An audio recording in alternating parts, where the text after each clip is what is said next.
नमस्कार, जोहार। झारखंड में आपका स्वागत। मैं राहुल ओझा आपके साथ। रांची से बड़ी खबर है, जहां देवघर शिव बारात मामले में हाईकोर्ट का फैसला आ चुका है। कोर्ट ने देवघर प्रशासन के आदेश को सही माना है। सांसद निशिकांत दुबे निष्पादित की गई है। परंपरागत शिव बारात रूट से ही झांकी निकाली जाएगी। जिला प्रशासन ने पुराने रूट से ही अनुमति दी थी और इसी को लेकर की याचिका बीजेपी लगातार, लेकिन अब झारखंड हाईकोर्ट का फैसला सामने आ चुका है और हाईकोर्ट ने यह माना है कि जो प्रशासन का आदेश पहले था वो सही था। संजय सिन्हा हमारे सहयोगी जुड़े हुए हैं। संजय, जिस तरीके से निशिकांत दुबे ने याचिका दाखिल की थी और लगा करके जो बवाल था, लेकिन अब जो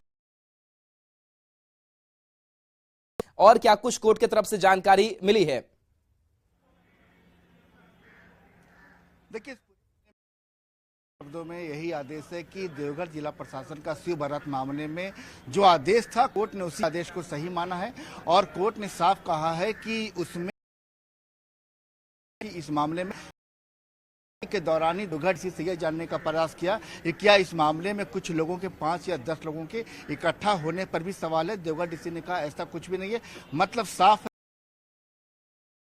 193 रूट पर देवघर शिव बारात झांकी निकलती रही है, उसी को देवघर डीसी की ओर से भी उसी रूट को अनुमति दी गई थी। कोर्ट ने कहा कि बिल्कुल जो देवघर जिला प्रशासन का आदेश है वो सही है। एक तरीके से आप ये माने कि कोर्ट ने जिस टर्म का इस्तेमाल किया है कि जो याचिका गोड्डा सांसद निशिकांत दुबे की ओर से जो याचिका दाखिल की गई थी, कोर्ट ने उसे निष्पादित कर दिया, मतलब उसे एक तरीके से खारिज भी कर दिया। कोर्ट ने जैसे आप पूर्व में जो परंपरागत तौर पर जिस तरीके से देवघर में शिव बारात झांकी निकलती रही है, जो देवघर जिला प्रशासन का सुरक्षा के अनुरूप जो उन्होंने झांकी निकालने को लेकर तमाम आदेश सही है। जी संजय, जिस तरीके से प्रशासन से इधर एक नया रूट मैप तैयार किया गया था, लंबा रूट मैप था, समर्थन कर रही है। कोर्ट के फैसले के बाद से बीजेपी इस मसले को कैसे देखेगी, क्या स्टैंड उनका होगा? देखिए, इससे बता दें कि आपको देवघर जिला प्रशासन की ओर से जो झांकी निकालने को लेकर जो रूट तय किया गया था, वो रूट वही परंपरागत रूट है जिस पर सालों से झांकी निकलती रही है।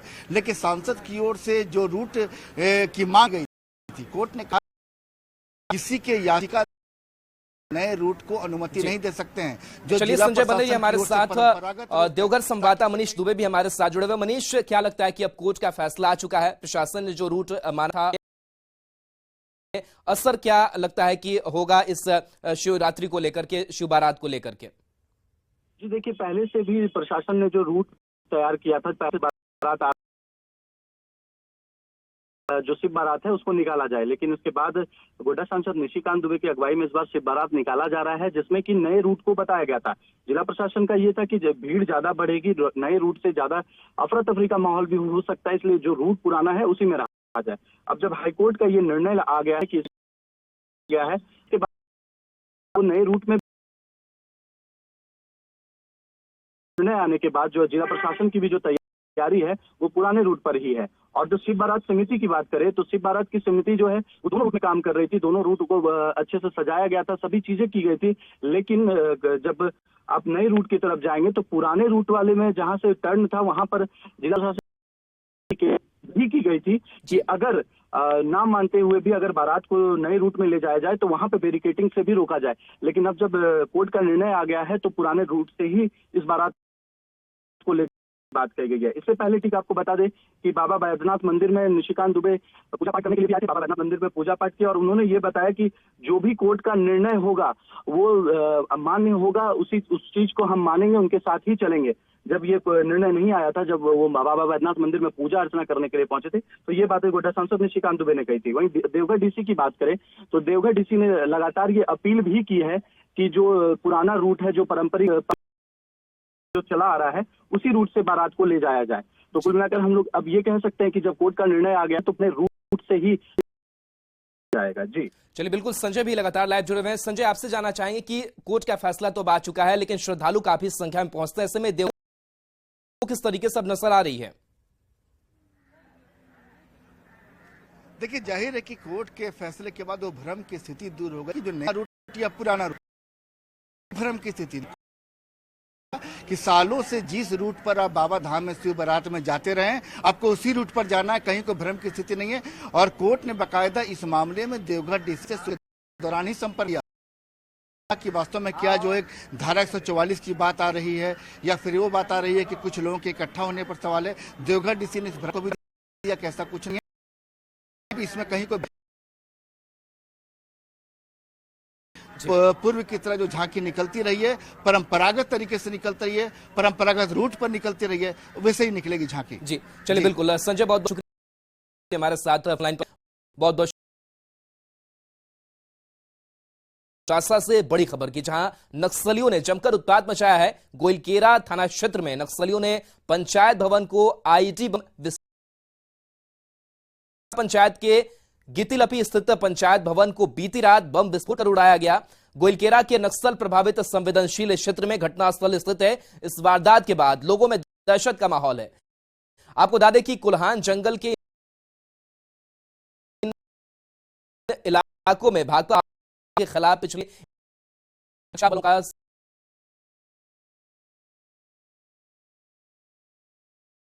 कराने के लिए इस तरह की वारदात को अंजाम दे रहे हैं।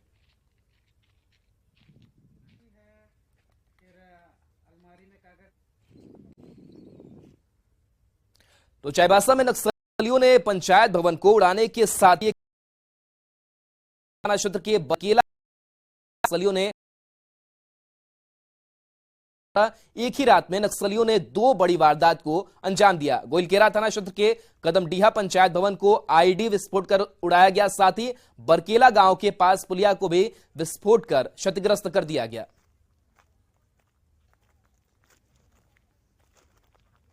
अब आपको 2 तस्वीरें दिखाते हैं जहां चाईबासा में नक्सली बौखलाए हुए हैं। उन्होंने गोइलकेरा में कदमडीहा पंचायत भवन को आईडी ब्लास्ट, थाना क्षेत्र के बरकेला गांव के पास भी पुलिया को आईडी ब्लास्ट कर क्षतिग्रस्त कर दिया गया। पुलिस और सुरक्षा बल नक्सलियों की तलाश में लगातार सर्च ऑपरेशन चला रहे हैं।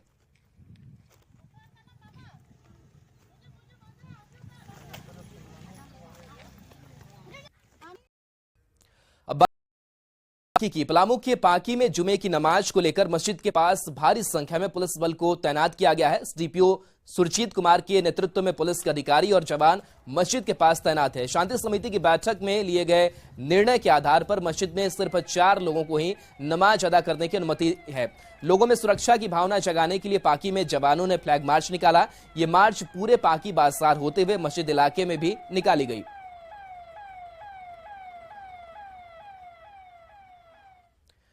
पलामू के पाकी में हुई हिंसा और झड़प के बाद हालात संगीनों के साए में नियंत्रित है। लोगों की चहलकदमी की जगह पुलिसकर्मी ही नजर आ रहे हैं। शुक्रवार को मस्जिदों में जुमे की नमाज पर पाबंदी लगाई गई और इसे लेकर प्रशासन ने दिशा निर्देश जारी किए हैं। वहीं मस्जिद के आसपास सुरक्षा के भी चाक चौबंद इंतजाम किए गए हैं। मामले की जानकारी दे रहे हैं हमारे सहयोगी ओम प्रकाश। पलामू के पाकी प्रखंड में अब सब कुछ शांत है। लोग घरों में हैं और प्रशासन सड़कों पर सन्नाटा पसरा है। चारों तरफ सिर्फ और सिर्फ प्रशासन के लोग ही नजर आ रहे हैं। पूरे इलाके को छावनी में तब्दील किया गया है। वहीं आज जुम्मे का दिन है और जुम्मे के दिन जो नमाजी होते हैं वो मस्जिदों की ओर आते हैं, लेकिन प्रशासन ने धारा 144 लगा रखी है और लोगों से भी अपील है कि वो मस्जिद में न पहुंचे, यहाँ पर नमाज अदा करने वो न पहुंचे और घरों से ही अपनी नमाज की अदायगी करें। आज का परिस्थिति बिल्कुल शांत है, कल भी शांत था। जो होना था वो हुआ है, लेकिन अब जो है सब बिल्कुल शांत है, पीसफुल है। मस्जिद का वो चूंकि 144 लगा हुआ है, उस नियम को लोग पालन करेंगे। लोगों ने भी इसे लेकर आश्वासन जरूर दिया है, लेकिन प्रशासन ने एहतियातन तमाम उपाय कर रखे हैं। प्रशासन हर तरफ से मुस्तैद नजर आ रहा है, लेकिन आपको बता दें कि जो लोग हैं वो भी कहीं ना कहीं अब परेशान हैं। जिस तरह से घटना हुई, अब लोग यहाँ के लोग भी शांति चाह रहे हैं और यही कारण है कि सभी प्रशासन के साथ खड़े हुए नजर आ रहे हैं। अब देखना होगा कि प्रशासन के द्वारा जो प्रयास किए जा रहे हैं उससे कितनी जल्दी यहाँ की जो जिंदगी है वो पटरी पर लौट पाती है। कैमरामैन संजीव तिवारी के साथ ओम प्रकाश, न्यूज़ 18 पलामू। पलामू के पांकी में बुधवार के उपद्रव के बाद हालात धीरे धीरे सामान्य होने की तरफ बढ़ रहे हैं। दवा दुकानें खुल रही हैं। हालांकि इंटरनेट सेवा बाधित होने से लोगों को काफी परेशानी का सामना करना पड़ रहा है। लोगों की मांग है कि जल्द से जल्द हालात सामान्य किए जाएं, साथ ही जो पाबंदी लगाई गई है उसे दूर किया जाए ताकि वे लोग सामान्य जीवन फिर से जी सकें। सर खूब हो रही है सर, बहुत समस्या हो रही है, बहुत दिक्कत हो रही है सर। क्या क्या परेशानी है कि मतलब टोटल काम ही बैठ गया सर, ऑल काम बैठ गया हम लोग का। जो भी ऑनलाइन का प्रॉब्लम था वो सब मैंने हो गया है पूरा। हाँ, डिजिटल पेमेंट वगैरह डिजिटल पेमेंट तो नहीं हो रहा है सर, कहाँ से होगा? नेट ही बंद है तो कहाँ से होगा? किस तरह की परेशानी का सामना? बहुत पढ़ाई में भी कमी है नेट की वजह से, और कोई व्यवस्था भी नहीं हो रहा है। जो मैसेज से आता वो भी नहीं हो रहा है। दुकान में पेमेंट करने में कितनी बहुत दिक्कत हो रही है। बहुत परेशानी है। जैसे जिसको यूपीआई से पेमेंट करना है, जिसका सारा सैलरी ऑनलाइन आना है, जिसको कैश नहीं है, जिसके पास वो बेसिक चीज नहीं लेने पा रहा, जिसको बेसिक नीड है, दवा, किराना सामान, राशन का कुछ भी नहीं यूज कर पा रहा यूपीआई पे। 2% मंडी शुल्क लगाए जाने के विरोध में झारखंड के सभी जिलों की थोक मंडी बंद है। बोकारो में चास की सबसे बड़ी मंडी सदर बाजार में भी दुकानें बंद दिख रही हैं। दुकानदार सरकार के अगले फैसले का इंतजार कर रहे हैं। दुकानदारों ने इस कानून से मनमाने तौर पर वसूली और लाल फीताशाही को बढ़ावा देने का आरोप लगाया है। दुकानदारों से बात की बोकारो संवाददाता मृत्युंजय कुमार ने। राज्य सरकार के द्वारा बाजार समिति में 2% अतिरिक्त शुल्क लगाने के बाद लगातार व्यवसायी जो हैं वो आंदोलनरत हैं और सभी अपने दुकानों को बंद कर इस चीज का इंतजार कर रहे हैं कि कब सरकार इस विधेयक को वापस ले। लेकिन हम चास के बाजार समिति के बाद सबसे बड़े मंडी सदर बाजार में खड़े हैं। आप तस्वीर दिखाना चाहते हैं कि ये व्यवसायी हैं, ये इस इंतजार में खड़े हैं कि सरकार कब निर्णय वापस लेगी ताकि वे अपने दुकानों को खोलेंगे। स्थिति ऐसा जर्जर हो गई है कि खाने पानी की पूरी तरह व्यवस्था चरमरा गई है और आने वाला समय में और चरमराने जा रही है। इसका सारा दोषी राज्य सरकार है। क्या कहना चाहते हैं राज्य सरकार? हम लोग राज्य सरकार से अपनी मांग रखे हैं जो कि ये काला कानून लाए हैं, इसको रद्द करे, वापस ले। हम लोगों ने परेशान नहीं किया, कृषि मंत्री जी ने परेशान किया और यहाँ की हेमंत सरकार ने परेशान किया जनता को 2% लगा करके। एक तरफ ये लोग केंद्र सरकार के खिलाफ बोलते हैं कि महंगाई बढ़ गई और अपने ही 2% टैक्स जनता पर इन्होंने लगाया है। कह सकते हैं कि राज्य सरकार जल्द से जल्द इस पर कोई ठोस निर्णय ले ताकि दुकानें खोले और आम लोगों को इसका लाभ मिल सके और लोगों की जो किचन है वो आराम से सुचारू रूप से चल सके। मृत्युंजय कुमार, न्यूज 18 बोकारो। गिरिडीह जिले में कृषि कानून को लेकर लगातार chamber of commerce and industries की ओर से विरोध प्रदर्शन किया जा रहा है। वहीं कृषि मंत्री बादल पत्रलेख का पुतला दहन भी किया जा रहा है। कृषि कानून की वापसी को लेकर आज चैंबर अध्यक्ष, कोषाध्यक्ष और सदस्यों ने सदर विधायक सुदिव्य कुमार सोनू से मुलाकात की और कानून से होने वाले नुकसान की जानकारी दी। कुमार जी से मिले और ये झारखंड में लागू कृषि विधेयक कानून के बारे में उनसे चर्चा की। उन्होंने आश्वस्त किया है कि वो हमारी बातों को माननीय मुख्यमंत्री तक पहुंचाएंगे और हर संभव कोशिश करेंगे कि व्यापारियों के हित में ही कोई भी निर्णय हो। अपनी भावनाओं से अवगत कराया है। मैंने आश्वस्त किया है कि इनकी बातें यथा रूप सरकार के मुखिया तक और सरकार के पदाधिकारियों तक हम लोग पहुंचाने का प्रयास करेंगे और ये जो गतिरोध चल रहा है झारखंड राज्य में, इस गतिरोध को समाप्ति की दिशा में एक सकारात्मक है। झारखंड सरकार की ओर से 2% अतिरिक्त आने के प्रस्ताव के विरोध बाजार समिति अनिश्चितकालीन हड़ताल जारी है। हड़ताल का असर यहां कार्यरत लोडिंग, अनलोडिंग और दूसरे काम में लगे मजदूरों पर पड़ रहा है। बाजार बंद होने से मजदूरों के सामने रोजी रोटी का संकट आ गया है। मजदूरों की परेशानी का जायजा लिया रामगढ़ संवाददाता जावेद खान ने। झारखंड सरकार द्वारा 2% शुल्क लाए जा रामगढ़ बाजार समिति में आप देख सकते हैं यहाँ पर लगातार आंदोलन जारी है। इसका असर खाद्यान्नों के यहाँ पर लोडिंग अनलोडिंग पर ही पड़ रहा है और पूरे रामगढ़ जिले में यहाँ से खाद्यान्न, फल और सब्जियां नहीं जा पा रही हैं। लेकिन इस कड़ी में सबसे सामना कर रहे हैं यहाँ पर लोडिंग अनलोडिंग करने वाले मजदूर हैं जो डेली कमाते खाते हैं तो उनका घर चलता है। क्या नाम है, क्या दिक्कत है? हमारा रामेश्वर प्रधान नाम है और यहाँ बंदी के कारण भूखे हम लोग क्या करेंगे और डेली कमाने खाने वाले हैं।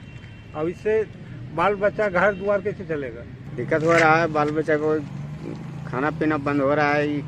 समिति से नहीं काम करते थे तो खाते थे। क्या दिक्कत? बंद रहने के कारण हम लोग के बाल बच्चा को पढ़ाई बंद है, काम काज सब बंद है इसी के कारण से। अच्छा अच्छा। हम तो दुकान में रहते हैं, गोदाम में, मतलब लोडिंग काम नहीं करते? सप्लाई में भी जाते हैं और लेकिन अभी बैठे हुए हैं और हम कमाने के लिए घर से आए हैं। बहुत परेशानी है, यहाँ से बंद हो ज्यादा है, सभी आदमी को परेशानी, बहुत लोग बेरोजगार हो गए, बहुत बेरोजगार हो गया। तो आप समझ सकते हैं यहाँ पर जो बाजार समिति बंद है, इसका सीधा असर यहाँ काम करते मजदूर उनके रोजी रोजगार पर पड़ा है। बीच का रास्ता निकाल करके यहाँ पर जो है चालू काम को कराए ताकि इनका जो रोजी रोटी चल सके, इनका घर बार चल सके। ऐसे में इनके दर्द को समझने की जरूरत है। सरकार को भी बीच रास्ता आने की। न्यूज 18 रामगढ़। हजारीबाग में कचकमदाग अंचल कार्यालय के एक रेवेन्यू कर्मचारी का वीडियो सोशल मीडिया पर तेजी से वायरल हो रहा है। वायरल वीडियो में रेवेन्यू कर्मचारी अपने एक साथी के साथ बाइक पर बैठकर एक ग्रामीण से जमीन म्यूटेशन के नाम पर पैसे की मांग कर रहा है। साथी पैसे नहीं देने पर काम नहीं करने की भी धमकी दी जा रही है। हालांकि न्यूज 18 इस वायरल वीडियो की पुष्टि नहीं करता। लोगों के मुताबिक हल्का बाइक पर पीछे बैठा है। इधर पूरे मामले पर सीओ ने वीडियो में दिख रहे व्यक्ति के अंचल का कर्मचारी होने से इनकार किया है, साथ ही जांच की बात कही है। वीडियो तो देखे हैं और इससे प्रतीत होती है कि जो भी चीज हुआ है इस पर जांच किया जाए और जांच उस पर कार्रवाई किया जाए। यहाँ पैसा का लेन देन नहीं होता है। जो पब्लिक मेरे यहाँ आता है तुरंत कार्रवाई करते हैं हम लोग और तुरंत डिस्पोजल करके उसको भेज देते हैं। वीडियो वायरल हुआ जो वीडियो में जो दिखाया जा रहा है, मेरा अंचल का स्टाफ नहीं है और उसको हम नहीं पहचानते हैं कौन वैसा बोल रहा है। और मेरा स्टाफ जो नाम है वो स्पष्ट रूप से दी कि हम जांच बुलाए हैं, स्पष्टीकरण पूछेंगे, अगर वैसा बात है तो उस पर कार्रवाई करेंगे।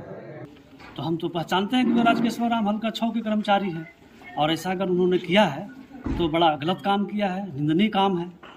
सीओ साहब को उन पर कार्रवाई करना चाहिए। सीओ साहब तो बोल रहे हैं नहीं, मेरा कर्मचारी तो नहीं बोल सकता है। अब सीओ साहब को पता नहीं क्या नजरिया है, सीओ साहब ही जाने, लेकिन हम लोग पहचानते हैं कि वह हल्का 6 कर्मचारी। खबर गढ़वा से, जहां एक चिटफंड कंपनी पर अरबों रुपए का गबन कर फरार होने का आरोप लगा है। आरोप है कि वेलफेयर बिल्डिंग लिमिटेड कंपनी की ओर से कम समय में पैसे दोगुने करने का लालच देकर 10,000 रुपए से लेकर लाखों रुपए तक जमा कराए गए और पैसे लेकर कंपनी भाग गई। गढ़वा जिले में करीब 2 लाख कम से कम 10,000 रुपए जमा कराए गए, जो एक अनुमान के मुताबिक करीब 20 अरब रुपए हैं। प्रशासन की ओर से मामले में उचित कार्रवाई का भरोसा दिया जा रहा है। हमन जमा कैली पैसा लाभ पर लाभ देखौलन और पैसा एयर फेल में पैसा हमन जमा कैली। 2-3 किस्म के में बा और 2 किस्म के रेंगा के बा और मांगे लगली तो कहलन जो कंपनी भागिल बैंक तो कहाँ से दूँ, तो वो दिन कहले रहे जमीन बेच के हम दे पैसा सब पब्लिक के। और तू सुनते निखन और सुनली जो वहाँ जिला में भीड़ लागत बा पैसा जमा होत बा कागज, तो हमन यहाँ आई सब जमा कर 10,000 कोई क्या 20,000 ऐसे करके। तो कंपनी कहाँ गया, पैसा कहाँ लिए थे आप लोग? कंपनी जमा लिया, फिर वो कंपनी अभी बंद है। अरे आप जमा किए क्या, पैसा रख लिए खुद? नहीं जमा है तो उन लोग का कागज है ना, कंपनी से जमा करके कागज बॉन्ड मिला। तो लगभग कितने लोग होंगे? मामला है, पब्लिक लोगों में एक भ्रमफहमी है कि जिला में जाकर के आवेदन करेंगे तो पैसा वापस मिलेगा। महोदय द्वारा निर्देश दिया गया है कि जो भी फंड कंपनी के द्वारा गलत किया जाएगा उस पर सबक कार्रवाई होगी और सबको जो है पैसा वापस दिलाने का प्रयास किया जाएगा। और इसी के साथ जोहार झारखंड में इतना ही। एक